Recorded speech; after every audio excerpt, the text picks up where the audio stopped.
Da una terra lontana, chiamata Babilonia, un certo Gioacchino si maratò a Susanna, femmina bella quanto timorata di Dio. Gioacchino era ricco e aveva una casa ranna con un bello giardino. Per gente di tutto il paese, il luogo aveva diventato un punto di riferimento. Si sa, infatti, che ogni tanto che uno sbaglia a parlare, l'altro non leva l'occasione e si finisce a sciarra. Per vedere da arrovare mano, oppure solo da buttare sa funcia a vita, il popolo aveva scegliuto due anziani come paceri. Ogni mattina c'era un vacaveni, ma a mezzogiorno se ne andavano tutti e Susanna poteva passare tranquilla in tuo giardino senza che nulla sconzassi. Capitò una volta che i due anziani paceri avvittero da lontano e tanto abbastò per farle scasare di testa, tanto che ogni giorno cercavano una scacciuna per vederla e pensarla con malintenzione. Un giorno, fatta l'ora, i vecchi si salutarono per ieri a mangiare, ma dopo una cinquantina di mesi ognuno di loro tornò a parere alla moccione dell'auso. Finì quindi che si incontrarono attorno a passata e si spiarono a vicenda perché i comora si trovavano là invece di stare chi piedi sotto tavolino. Compare, disse di botta uno di due. Susanna mi fa troppo sangue. Susanna mi fa troppo sangue. L'auso sghiancò. Siamo consumati, disse poi. Oh, non facciamo valore con nulla di sto fatto. Anzi, sapete che vi dico? E ci murmuriò che cosa antaricchi.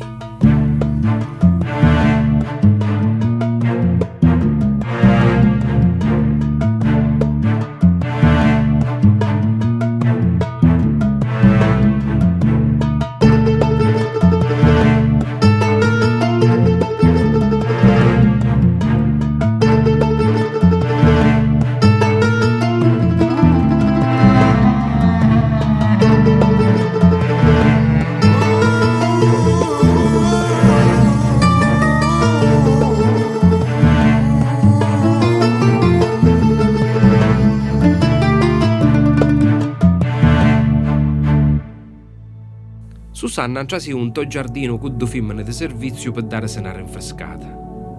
Portatemi i balsami e i profumi e poi chiudete la porta che mi voglio fare un bagno, ci disse ai femmini, che così fecero, uniscendo da porta da lato.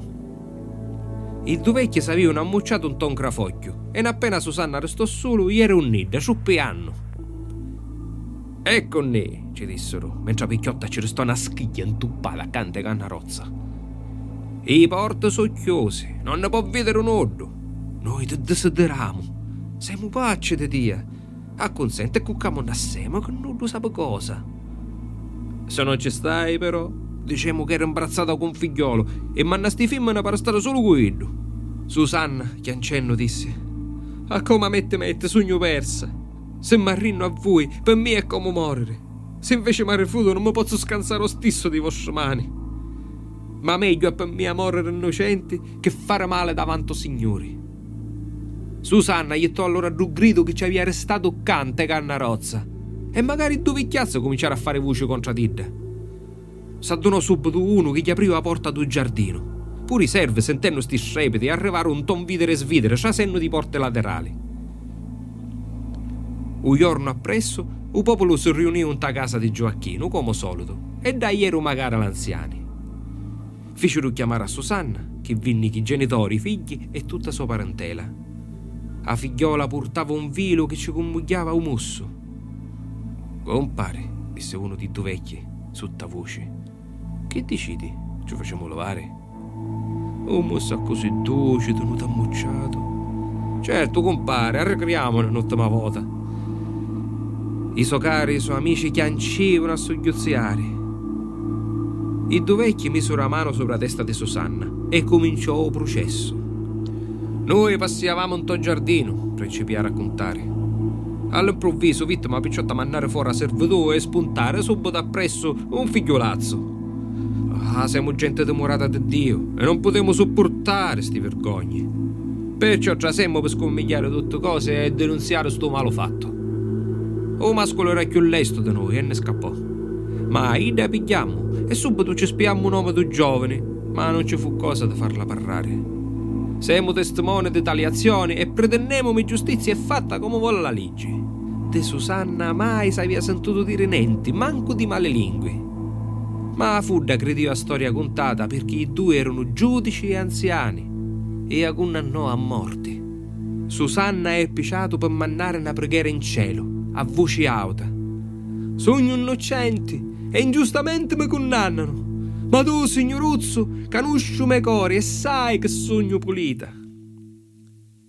Un giovanotto di nome Daniele si alzò a due punto e disse: Io non rispondo tu sangue di sta creatura. Che vuol dire? Ci domandarono l'anziano. Vergognatevi tutti, popolo di Israele, che condannaste sta creatura sopra parola di sti genti, senza cura di cercare la verità. Ora, se mi date la possibilità, va a dimostro quanto so fausa sti due. E fallo, visto che ti sente niente di meno da avere il doto dell'anziano. E fatemi l'interrogare a solo, disse Daniele. Tu, ci fece il primo anziano, vecchiazzo un porruto di malignitudini e non d'ora. Ti ricordi quando allisciavo pile ai poveretti, condannandole con sentenze ingiusti, e invece mandavi in libertà i prepotenti perché ti facevano favori? E dimmi ora, ti ricordi sotto a che albero vedi sta picciotta fare malazione? Certo, sotto un pedo dell'istinco. Quello che tu dici si vota contro di tia e la sorte è scritta, ci disse Daniele. Pigliando l'altro di sparte fece la stessa cosa. Vecchio porco.